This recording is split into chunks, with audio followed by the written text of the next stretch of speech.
আমরা বারবার এই অভিযোগটা করে এসেছি যবে থেকে আমি মুভি রিভিউ করছি। সে বাজি হোক বা রাবণ হোক বা চেঙ্গিস হোক বা মানুষ হোক, জিতের এগেনস্টে সবসময় একটি অভিযোগ থাকে, জিদ্দা প্রমোশন বাজে করে। এবং এটা অনেক জিত ফ্যান্সরাও স্বীকার করে বা এতদিন ধরে করে এসছে যে জিত বা গ্রাসরুট এন্টারটেনমেন্টের প্রমোশন ভালো হয় না। কিন্তু এইবার বুমেরাঙের ক্ষেত্রে তারা যে সমস্ত স্ট্র্যাটেজি ভাবছে বা যেভাবে জিনিসগুলোকে ভেবেছে সেটাকে অ্যাপ্রিসিয়েট করতে হয়। যখন যখন প্রমোশন করেনি তখন অভিযোগ করেছি, যখন জোরদার প্রমোশন হচ্ছে তখনও কিন্তু বলা উচিত যে তারা ভালো প্রমোশন করছে, এটা কিন্তু মানতে হবে। তো ব্যাপারটা খুলে বলি। তো মোটামুটি আমরা যে দেখি ঈদের দিনই জিদ্দা কাউকে হতাশ করেনি। বুমেরাঙের একটা দুর্দান্ত পোস্টার নিয়ে এসেছিল, সেটা আমরা দেখেছি এবং সেটা সোশ্যাল মিডিয়াতে আজ ঝড় তুলে দিয়েছিল। তো এখন আমরা যেটা দেখতে পাচ্ছি, হঠাৎ করে খবর এসছে রুক্মিণী মৈত্রর, যে আর কি বুমেরাঙের এখানে একজন নায়িকা এবং একজন রোবটের চরিত্র অভিনয় করছে।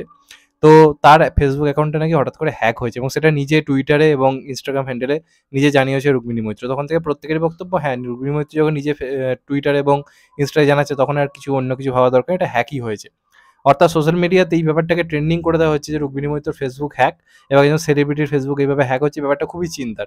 তো যারা সাধারণ অডিয়েন্স, যারা এত সিনেমা সম্বন্ধে খোঁজ খবর রাখে না, তাদের কাছে ব্যাপারটা কিন্তু খুবই চিন্তার হয়ে দাঁড়াচ্ছে। তারা আমাকে অনেকেই মেসেজ করছে বা লিখছে যে দেখো রুক্মিণী মৈত্র ফেসবুক এরকম হ্যাক হয়েছে, কিছু বলো এটা নিয়ে। কিন্তু আলটিমেটলি এটা কিন্তু ওইসব কিচ্ছু না, এটা কিন্তু পুরোপুরি বুমেরাঙের একটা প্রমোশনাল স্ট্র্যাটেজি। এবং তোমাদেরকে লিখে দিলাম, বুমেরাঙের খুব শীঘ্রই একটা আপডেট আসতে চলেছে বা সেটা কালও কিন্তু আসতে পারে। কালকে পয়লা বৈশাখ এবং আমরা শুনেইছিলাম বা আমিও শুনেছিলাম পয়লা বৈশাখের দিন কিছু একটা আসতে পারে। তোমাদেরকে আমি আপডেটও দিয়েছিলাম, একটা আপডেট তো মিলে গেছে, ঈদের দিন কিছু একটা আসবে, এসে গেছে। এবার দেখা যাক কালকে কিছু আসে কিনা। আমার তো মনে হচ্ছে যে রুক্মিণী মৈত্রর ফেসবুক পেজ থেকেই কিছু না কিছু একটা আপডেট আসতে পারে, যে কারণে আজকে নানা রকম জিনিস, নানা রকম অ্যাক্টিভিটিস ছাড়া হচ্ছে। এরকম হতে হতে আমার মনে হচ্ছে আজকে রাত্রির বেলা একটা অ্যানাউন্সমেন্ট তারা করবে যে কালকে বা এই ডেটে কিছু একটা আসতে পারে, সেটা টিজার হতে পারে, সেটা পোস্টার। আমার যদিও মনে হচ্ছে রুক্মিণী মৈত্রর লুকটা হয়তো রিভিল করা হবে, এতদিন ধরে তো জিদ্দার লুকটা রিভিল করা হয়েছে। আমার মনে হচ্ছে এবার রুক্মিণী মৈত্রর লুক রিভিল করা হবে, যে কারণে রুক্মিণী মৈত্রর ফেসবুক পেজে এত কিছু ঘটছে। আমি শিওর, আমার মন বলছে টিজার আমার মনে হয় না হবে বলে, এত তাড়াতাড়ি জিদ্দার টিজার আনবে বলে আমার মনে হয় না, তাহলে তো আরো বড় ব্যাপার। কিন্তু আমার মনে হচ্ছে কালকে অথবা খুব শীঘ্রই আমার মনে হচ্ছে রুক্মিণী মৈত্রর আর কি লুক রিভেল হতে পারে, সেটাই দেখা যায়। এবার অনেকের বক্তব্য তুমি কি করে বুঝছো? প্রথম কথা, এই সিনেমাটা কিনে বুমেরাং সিনেমাটা পুরোপুরি রয়েছে আর্টিফিশিয়াল ইন্টেলিজেন্স। এবার তোমরা যদি ইতিমধ্যে যদি এই সিনেমাটা দেখে থাকো, বিএমসিএম দেখে থাকো, সেখানে যখন আর্টিফিশিয়াল ইন্টেলিজেন্স ইউজ হচ্ছে দেখবেন এরকম ধরনের কোডিং ইউজ করা হচ্ছে। তো আর্টিফিশিয়াল ইন্টেলিজেন্স বা এআই এর ইউজ করতে এই ধরনের কোডিং ইউজ করা হয়, সেটা তো একটা ব্যাপার। এই জিনিসটা তো রয়েছে বা এটা থেকে বোঝা যাচ্ছে এটা একটা সায়েন্স ফিকশন মুভি। টেকনিক্যাল দিক ফিক রয়েছে, সেটা তো বোঝাই যাচ্ছে।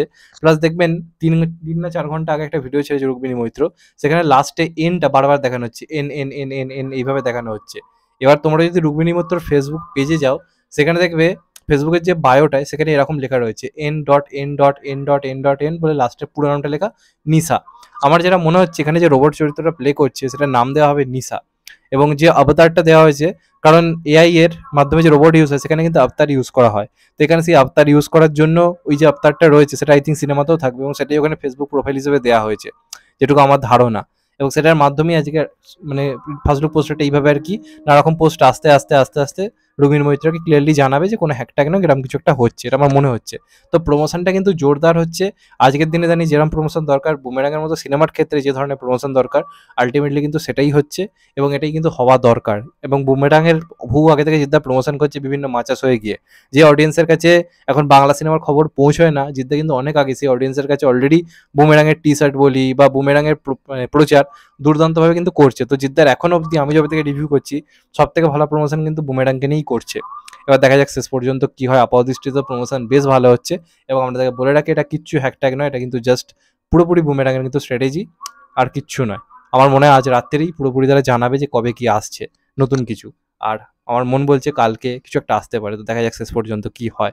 আমি তো বেশ এক্সাইটেড ব্যাপারটা নিয়ে।